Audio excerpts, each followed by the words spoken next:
যারা আমার মতো নতুন স্টার সেটআপ পেয়েছেন, কিভাবে টিন সার্টিফিকেট ছাড়াই স্টার সেটআপটা কমপ্লিট করবেন। বর্তমানে স্টার সেটআপ কমপ্লিট করতে যাবেন তখন কিন্তু টিন সার্টিফিকেট তত একটা প্রয়োজন পড়ে না। কারণ আপনি যখন নতুন ফেসবুক ইউজ করবেন তখন কিন্তু প্রথম অবস্থায় আপনি তত একটা স্টার পাবেন না, বা আপনাকে কেউ স্টার দিবে না। যখন আপনি বড় ক্রিয়েটার হয়ে যাবেন তখন কিন্তু আপনি স্টার পাবেন। সেক্ষেত্রে প্রথম অবস্থায় স্টার সেটআপটা তত একটা গুরুত্বপূর্ণ না। কিভাবে টিন সার্টিফিকেট ছাড়া ব্যাংক অ্যাকাউন্ট ইচ্ছা করলে আপনি পরবর্তীতে অ্যাড করতে পারবেন। তো এক্ষেত্রে আপনি শুধু সেটআপটা কমপ্লিট করে রাখেন, tin certificate plus bank account সেইটা আপনি পরবর্তীতে দিবেন। যখন আপনি আদার্স যে মনিটাইজেশনগুলো আছে সেইগুলো যখন পূরণ করবেন তখন দিবেন। যারা নতুন আছেন এই বিষয়টা অনেকেই জানেন না, তো আজকে আপনাদেরকে দেখিয়ে দিচ্ছি কিভাবে টিন সার্টিফিকেট ছাড়া আপনি এই স্টার সেটআপটা পূরণ করতে পারেন।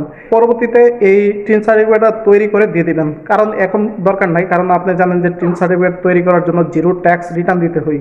আপনি যখন পরবর্তীতে বড় মনিটাইজেশন পেয়ে যাবেন সেক্ষেত্রে আপনি টিন সার্টিফিকেট তৈরি করে আপনি অ্যাড করে দিবেন। তো আপনাদের যদি এইরকম স্টার সেটআপ চলে আসে, কিভাবে টিন সার্টিফিকেট ছাড়া স্টার সেটআপ করবেন সেই পুরো প্রসেসটাই এখন আপনাদেরকে দেখাচ্ছি। তো প্রথমেই আপনি যে কাজটা করবেন, ফেসবুকে প্রবেশ করবেন।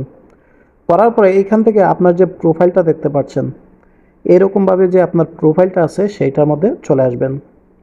ওকে, প্রোফাইলটাতে যাওয়ার পরে এখানে দেখতে পাচ্ছেন সি প্রফেশনাল ড্যাশবোর্ড। তো এখান থেকে যে প্রফেশনাল ড্যাশবোর্ড আছে সেইটার উপরে আপনি ট্যাপ করে দিবেন। তারপর আপনি একটু নিচের দিকে যাবেন, যাওয়ার পরে এখান থেকে দেখতেই পাচ্ছেন স্টার সেটআপ। তো সরাসরি আপনি স্টার সেটআপে ট্যাপ করবেন।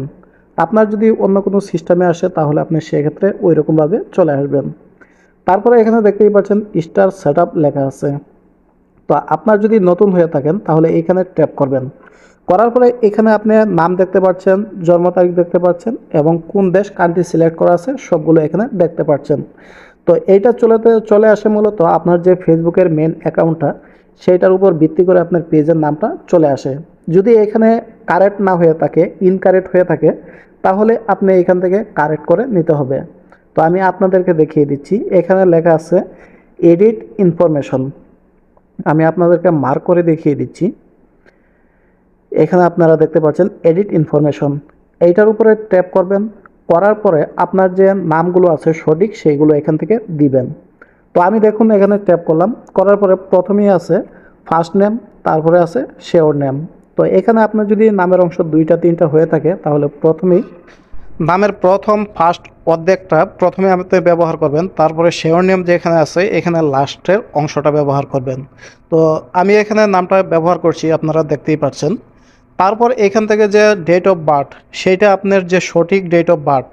তো আমি এখানে আরেকটা কথা বলতে ভুলে গেছি, আপনার যে আইডি কার্ড বা ন্যাশনাল আইডি কার্ড সেইটা অনুসারে আপনার যেরকমভাবে নাম আছে, জন্ম তারিখ আছে, ওই রকমভাবে দিবেন।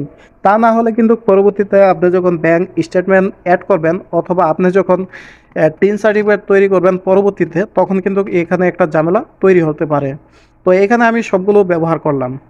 করার পরে এখান থেকে আপনার যে কান্ট্রিটা আছে সেটা সিলেক্ট করে দিবেন। আপনার যদি প্রবাসী হয়েও থাকেন, আপনার যদি এনআইডি বাংলাদেশের হয়ে থাকে তাহলে এখান থেকে বাংলাদেশটা সিলেক্ট করবেন।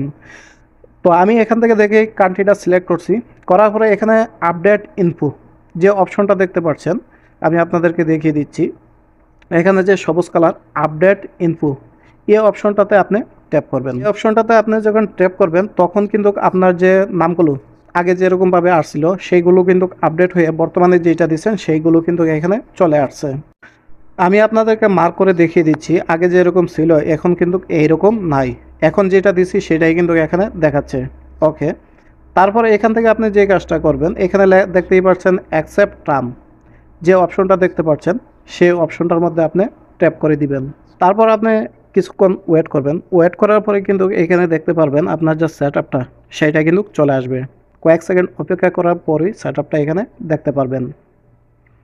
ওকে, তো এখানে দেখতেই পাচ্ছেন সাকসেসফুলি দেখাচ্ছে। দেখানোর পরে আপনার যে স্টার সেটআপ সেইটা কিন্তু কমপ্লিট হয়ে গেছে। এখানে কিন্তু আগে কিন্তু আপনার স্টার সেটআপ দেখাচ্ছিল, এখন কিন্তু এখানে কোনো সেটআপ দেখাচ্ছে না। তাহলে বুঝতেই পারছেন আপনার সেটআপটা কিন্তু কমপ্লিট হয়ে গেছে। ওকে, তারপর আপনি এখানে দেখতে পাচ্ছেন your page is earning money. এখানে কিন্তু আপনার পেজটা স্টারের মাধ্যমে টাকা আসার জন্য পুরোপুরি কমপ্লিট হয়ে গেছে। যে স্টার সেটআপ থেকে পাবেন সেইটা। এখন যদি আমি এটার উপরে ট্যাপ করি তাহলে কি আসে সেটাই দেখাচ্ছি। স্টারের উপর যখন আপনি ট্যাপ করবেন তখনই এখানে কিন্তু দেখতে পাচ্ছেন যে আপনার পেজটা যেটা কেউ যখন আপনাকে স্টার গিফট করবে তখন কিন্তু আমি আপনাদেরকে মার্ক করে দেখিয়ে দিচ্ছি। এখানে দেখতে পাচ্ছেন স্টার নামে একটা সেকশন আছে। এখানে কিন্তু দেখাবে যে আপনাকে কে কয়টা স্টার গিফট করছে সেইগুলো কিন্তু সম্পূর্ণভাবে এখানে দেখাবে। ওকে, বুঝতেই পারছেন আপনাকে স্টার দিলে এখানে আসবে, না দিলে আসবে না। তারপর এই স্টার থেকে কত টাকা ইনকাম হচ্ছে সেটা কিন্তু এই যে পাশের ঘরটাতে আপনি দেখতে পারবেন। যতটা স্টার পাবেন ঠিক তত সেন্ট আপনি এখানে টাকা পাবেন। তাহলে বুঝতেই পারছেন খুব সহজে টিন সার্টিফিকেট ছাড়া কীভাবে স্টার সেট আপ করবেন। এভাবেই কিন্তু আপনি করতে পারবেন। তো যদি ভিডিওটি ভালো লাগে থাকে তাহলে অবশ্যই পেজটি ফলো করে দিবেন এবং শেয়ার করে দিবেন ভিডিওটি, এবং সেই সাথে ইউটিউব থেকে দেখে থাকলে কমেন্টের মাধ্যমে আপনার মতামত জানাতে পারেন। ধন্যবাদ সবাইকে।